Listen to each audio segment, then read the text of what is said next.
in terms of getting really practical for people, like if we compare fasting to, let's say, movements, right? So people, if they want to move more, they know they could start off with a 15-minute walk around the block.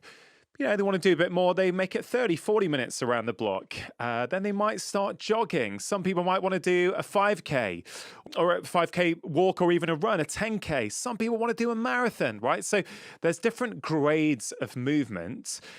And so what are the different grades of fasting? Where can people start? Super, super simple. What are the benefits of that level? And then how can people progress up depending on their state of health, depending on their goals? I think that would be quite a useful way at looking at fasting and making it really practical for people. Great question. So my general advice in my office and all my nurse practitioners do the same thing with our patients is, look, the first thing you need to do is cut out all the sugars. Because if you go into a fasting with your regular diet pattern, you're going to have a very nasty experience. You're going to feel very hungry. You're going to go through withdrawal from sugar. You're going to feel terribly hungry, sweaty. You may even actually have worse symptoms. So the first thing we got to do is, look, we explain to the patients that your body is not supposed to consume so much sugar. We consume about more than 20 teaspoons of sugar a day in one form or the other. So the first thing I tell my patients is, look, you need to get rid of all artificial foods. Sugar is manufactured. Sugar is artificial. Sugar is a poison for the body. You need to cut out all sugar, all processed foods. Processed foods. Anything that is made in a factory, anything that has a barcode on it is suspect. Anything that's been pulverized, anything that has been made into a powder, get rid of everything. You need to eat foods in their natural, whole form. And that's the first thing you do. So forget fasting right now. The first thing you're going to do is just change your diet. I want you to eat whole foods. So I have a chart in my office that's the anti-inflammatory diet, and it contains all the whole foods. I said, when you look at the food in your plate, you need to be able to recognize it. Yes, this is what this is. This is what this is. And they said, what about meat and chicken and fish? I said, no problem. As long as it is grass-finished meat, organic chicken, organic eggs, and you can have some turkey, but you must have vegetables in their normal, natural state. And first thing you need to do is do that. So get rid of all the bread, all the bagels, pastries, all the things that are coming in a box, spaghetti included, pasta included. I said, look, right now, just get rid of all those things. I want you to eat a natural diet. So eat as much as you want, but of the right food. And I want you to do that for approximately 2 to 3 weeks. No fasting right now. No fasting right now. So that way, they get used to that idea. Yeah. That I'm going to first just change my diet. And then after 2 to 3 weeks, then I bring them back inside and I say, okay, so now that you've been doing this, how do you feel? And they say, Doc, I really feel much better. Now I say, now you're going to learn to skip meals. So step number 2 is skip meals. Wake up in the morning. I'm not hungry for breakfast. Skip it. Come around to lunch, have your dinner. Next day, have breakfast, but skip your lunch. The next day, skip your dinner. So learn to just skip meals. And look, you felt fine. Nothing bad happened. You were perhaps a little hungry. You got over it by drinking a glass of water. Drink lots of water during the daytime. So I do that for another 2 weeks or so. See, I'm doing it gradually, just like your athlete. You can't go do your 5K right now. You first need to build into it. So for a couple of weeks, I make them just skip meals randomly. Then I sit down with them and say, now, this week, 5 days a week, I want you to have only 2 meals. And these 2 meals are going to be within 6 hours of each other. So that you're going to have 18 hours that you're not going to eat at all and only drink water. No calories in those 18 hours whatsoever. You can have water, black tea, black coffee, but no calories whatsoever. And they say, oh gosh, that's great. And they do that for about 2 weeks. So for 2 weeks, Monday to Friday, 2 meals within a 6-hour window period. So they're 18 hours, they are fasting. They do that for 2 weeks. Weekends, I let them have fun because they're with their families. So I say you can have breakfast, you can have lunch, dinner, but no snacks in between. So most you're going to have on weekends is 3 meals on the weekends. Then they do that for another 2 weeks. Then I say, okay, now is when you're really going to start your fasting. Monday, Wednesday, and Friday I want you to skip that second meal also. Now you're only going to eat one meal on Monday, Wednesday, and Friday. That's it. The rest of the days, during the week, you're going to have your 2 meals. Weekends, you can still have your 3 meals. So I gradually get them into that. And most of the time, patients are able to do it this way. When I try to make them go to once a day eating or time restricted feeding within a 6-hour window from the get-go, my failure rate is much higher. So I make them do it gradually. And then they self-empower themselves. And then eventually I come to a 3-day water fast, which we can talk about.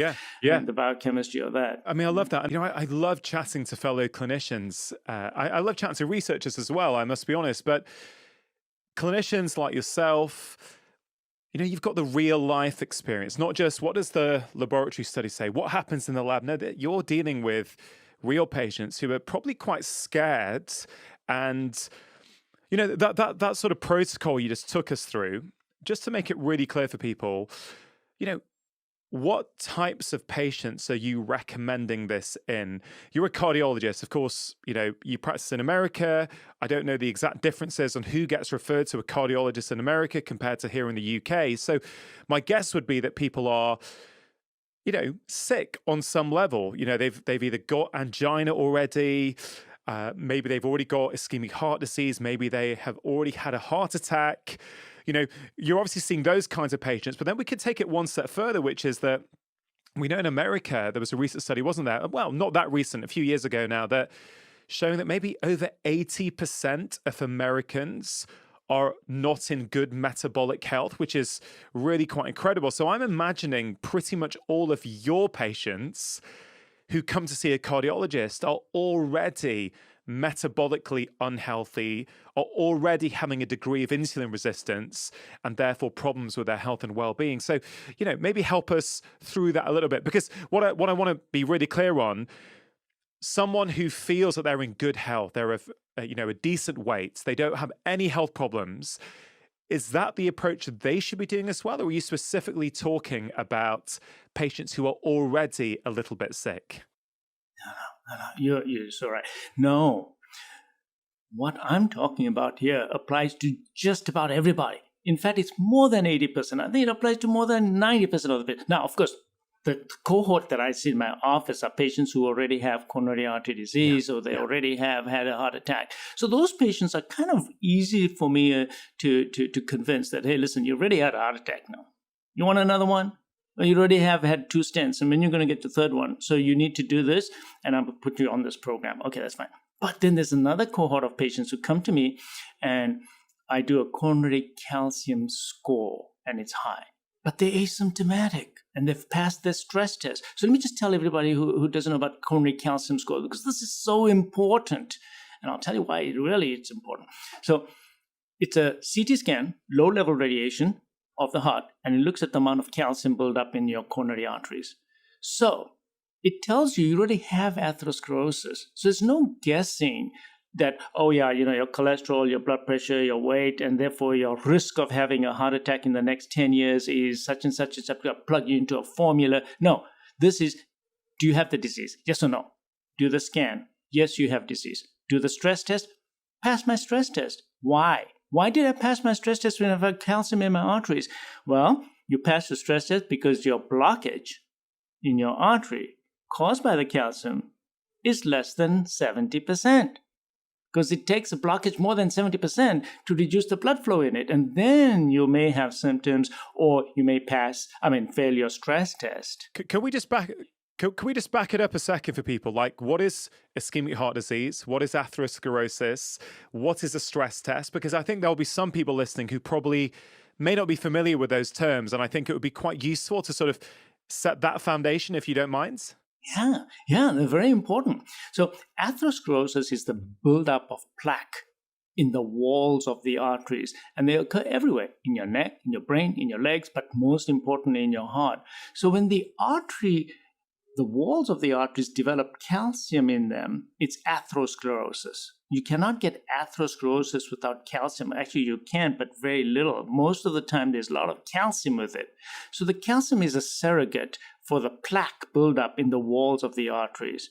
And that calcium buildup, the atherosclerosis, can cause 2 problems. It can narrow your artery down on the inside, so the pipe becomes narrowed, and therefore that causes ischemic heart disease. Ischemic heart disease, lack of circulation, lack of blood flow going down that artery. Therefore, the muscle is deprived of blood, and the patient may experience pressure, tightness, heaviness in the chest, particularly on exertion. That's called angina. So angina, chest pain, is because of lack of circulation due to the plaque, which is picked up by the calcium and a positive stress test. Now, a positive stress test is where you exercise or we use chemicals to simulate an exercise, and it can tell us the consequences of the blockage. Is my blockage more than 70% or less than 70%? If it is more than 70, it may reduce the blood flow in the muscle, and we'll pick that up on the stress test. The stress test can be a nuclear stress test or an EKG stress test. But now, if your blockage is more than 70, you are more likely to experience chest pain and the effects of the lack of circulation in the heart muscle. And depending on the location of that blockage and how much muscle is getting the effects of the lack of circulation, your cardiologist may opt to either put you on medicines, or if you're having very bad symptoms, maybe even put a stent inside, which we can talk about. But what I really want to stress here is that you can have a blockage, atherosclerotic, calcium-laden blockage that is less than 70%. You pass your stress test. You have no chest pain. And those are the patients that I'm seeing in my office now, because they're coming in, they're getting the coronary calcium score, which they would not have otherwise. Because you go to your primary care physician's office and they say, oh yeah, your stress test is good, your cholesterol's fine, your blood pressure's okay, yeah, keep going. And the guy gets a heart attack within a year or 2 years. And so what happened to me? Well, because you already had the plaque, you just didn't know it. So the coronary CT scan that we do, low level, looking for the calcium, picks up the calcium in the walls of the arteries and quantitates it on a score that goes from like 0 to 4,000. Over 100 is significant. Between 100 and 400 is very significant, but over 400 is critical. That means you really have a lot of calcium in the walls of the arteries. So these are the patients who coming in, they do the scan, and I see that they have all this calcium in the walls of it. Now I turn around to them and say, did you know that you already have atherosclerosis? You already got it. And we have studies that show that coronary calcium is going to predict whether you're going to have a heart attack or a coronary event or a stroke or even total mortality more accurately than all the other blood tests put together. So now I say, now, do I have your attention? You already have. You see, you got to motivate the patient. And this is my carrot. Look, you have atherosclerosis. Now I want you to do my program.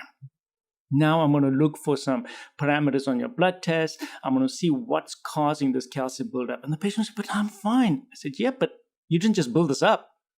Something is making your coronary calcium build up. So let's find out what it is. So I do a Kraft test, I do a full physical examination, I'll do tests, advanced lipid panel. These are tests that I do in the office to see, and then I might even inquire into their gastrointestinal health. I will do a whole evaluation to see why this patient's building up this atherosclerosis.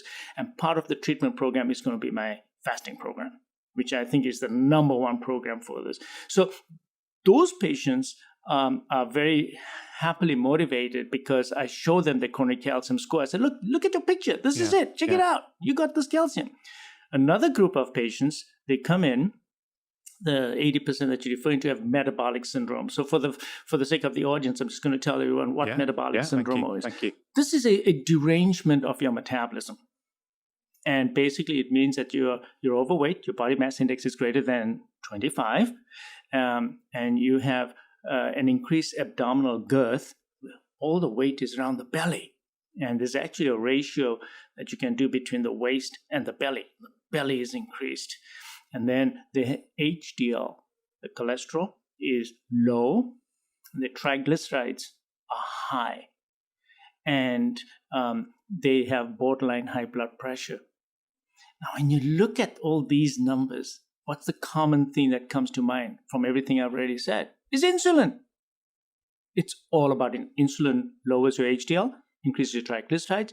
increases your abdominal girth because all the fat is down there. Remember what insulin does? Insulin puts all your calories, excess calories and frequent calories, and because of the high insulin levels, puts it where? Into the liver, pancreas, and visceral gut. And that fat is totally different from the fat that you put on all over your body when you overeat. When I overeat, just eating a lot of fats and, okay, that's different. But the fats that are produced under the influence of insulin by the liver, de novo lipogenesis, the new fats that are created, the glucose has to be converted into a storage product. The storage product is that fat. That fat in the liver gets deposited in the liver, pancreas, visceral gut, is very inflammatory. Its composition is totally different. You do a biopsy of it, you'll find inflammatory cells in it that are producing tons and tons of interleukin-6 and tumor necrosis, bad stuff. So metabolic syndrome, although you have these basic features, when you do additional biochemistry on them, you will find that they have increased CRP level, which is a blood test for inflammation. And if you can do even further testing, you will find that they have very high interleukin-6 or tumor necrosis factors, and they have small, dense LDL particles indicative of inflammation. So these patients come into the office for prevention, or they're sent to me because they have a low HDL. And these are the patients that also do the fasting program. So some patients are motivated to go into my fasting program and lose the weight that way. Because see, the weight, by the way, I gotta tell everybody, the weight is a side effect of the metabolism that's gone wrong. Yeah. You fix the metabolism, the weight comes down as a side effect. Yeah. It's not really a weight loss program. It's a metabolic program in which one of the side effects is that your weight comes back down to the way it's supposed to be. Comes back to where it was supposed to be. So these patients come in and they get referred to me. So I almost invariably do a coronary calcium score on them. But even if their coronary calcium score is not very high, the metabolic derangements are going to make coronary calcium in the future, and I motivate these patients to start making the lifestyle changes by showing them that their metabolism's off. Now, these metabolic tests are not being offered by every doctor's office and nobody, because it takes a lot of effort, and the insurance companies sometimes don't want to pay for it, like the advanced lipid panel. Sometimes they pay for it, sometimes they don't. So what I did in my office is I developed a program where it's a cash paying. If the insurance doesn't pay for it, okay, this is how much it's going to cost you, but get the test done. It's a good investment, and I have to show them that that it's going to change their life. Yeah. So, but you're absolutely right that this metabolic derangement is not 80%. It's probably more than that. And it's very, because I'm seeing it in children. I mean, just the other day I saw a mother bring in her 16-year-old, and I'm like, and I said, I'm not a pediatric cardiologist, but there you go.